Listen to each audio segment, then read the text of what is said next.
दोस्तों, आज हर भारतीय का सर शर्म से झुक जाना चाहिए, क्योंकि चट्टान की तरह सीमा पर सरहद की रक्षा करने वाले फौजी आज सत्ताधारियों के सामने आंसू बहाने को मजबूर हैं, रोने को मजबूर है कि मोदी जी कृपया हमारे राज्य की रक्षा कीजिए।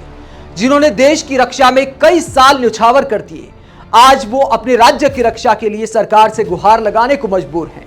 ये तस्वीर आप देखिए, रिटायर्ड कर्नल शांति कुमार सपम की आंखों में आंसू हैं, फूट कर रो रहे हैं। एक फौजी का फूट कर रोना हैरान करता है। और ये दूसरी तस्वीर आप देखिए, एक पत्रकार एक फौजी के आंसू पोंछ रहा है। तो ये राष्ट्र के लिए, देश के लिए शर्मिंदगी की बात है।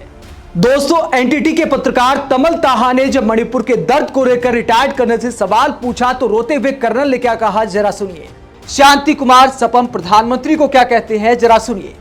केंद्र सरकार को पूरी सख्ती दिखानी चाहिए। अगर बच्चा ठीक से काम नहीं करे तो पिता को उसे डांटना चाहिए।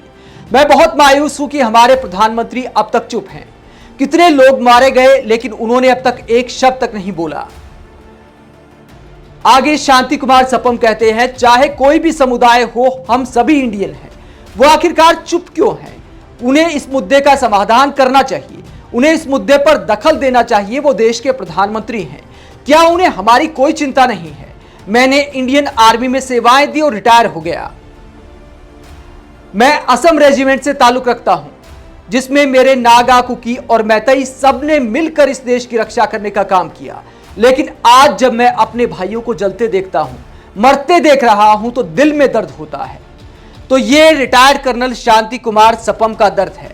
और वो अकेले फौजी नहीं है। इससे पहले मोदी सरकार के घोर समर्थक रहे lieutenant general L Nishikant Singh retired. ये भी क्या लिखा था इन्होंने थोड़े दिन पहले, वो भी जरा सुनिए। मैं मणिपुर से सिर्फ एक आम भारतीय नागरिक हूं जो रिटायर होकर अपनी जिंदगी जी रहा है। ऐसा लगता है कि स्टेट में कोई शासन है ही नहीं। जिंदगी और प्रॉपर्टी को कोई किसी भी वक्त तहस नहस कर सकता है, जैसा कि लीबिया, लेबनान, नाइजीरिया और सीरिया जैसे देशों में होता है। ऐसा लगता है कि मणिपुर को अपने हालात पर छोड़ दिया गया है। क्या कोई सुन रहा है? तो ये रिटायर्ड फौजियों का दर्द है। और फौजियों का ऐसे फूट कर रोना, प्रधानमंत्री से गुहार लगाना। कहा जाता है कि राष्ट्रवादियों की सरकार है, तो क्या देश के सैनिकों से भी ज्यादा कोई राष्ट्रवादी होता है?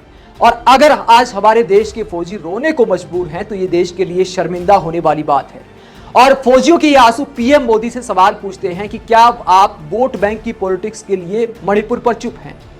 क्योंकि ये पूरा खेल ये है कि मैतई जो समुदाय है उसके हिस्से ज्यादा सीट आती हैं और उनको जो है आरक्षण दिया गया है। तो बीजेपी को शायद इसमें कोई राजनीतिक नुकसान नहीं है। तो क्या पीएम मोदी इसलिए चुप हैं? ये सवाल विपक्ष के नेता उठा रहे हैं। और ऐसे हालात में एक फौजी का आकर ऐसे, तो दोस्तों, फौजियों के आंसू देश के लिए शर्म की बात है। और जो अपने आप को राष्ट्रवादी कहते हैं, जिनके लिए कहते हैं कि देश ही हमारे लिए सब कुछ है, तो फौजियों के आंसू आपसे सवाल पूछते हैं कि क्या आप वोट बैंक की पॉलिटिक्स के लिए मणिपुर पर चुप हैं? वोट बैंक की पॉलिटिक्स के लिए क्या अब तक सीएम का इस्तीफा नहीं लिया गया? वोट बैंक की पॉलिटिक्स के लिए क्या मणिपुर को ऐसे हालात पर छोड़ दिया गया है? ये सवाल पूछते हैं इन फौजियों के आंसू। आप देश की रक्षा करने वाले इन शूरवीरों की आंखों में ऐसे आंसुओं को लेकर क्या सोचते हैं? और क्या प्रधानमंत्री को यह वीडियो देखकर शर्मिंदा नहीं होना चाहिए?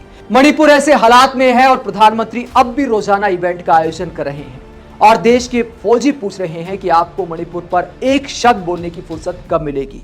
आप फौजियों की आंखों में ऐसे आंसू देखकर क्या सोचते हैं? और क्यों प्रधानमंत्री इस मुद्दे पर अब तक चुप हैं? कमेंट बॉक्स में अपनी राय जरूर दें। आप देखते रहिए पब्लिक मीटर। नमस्कार।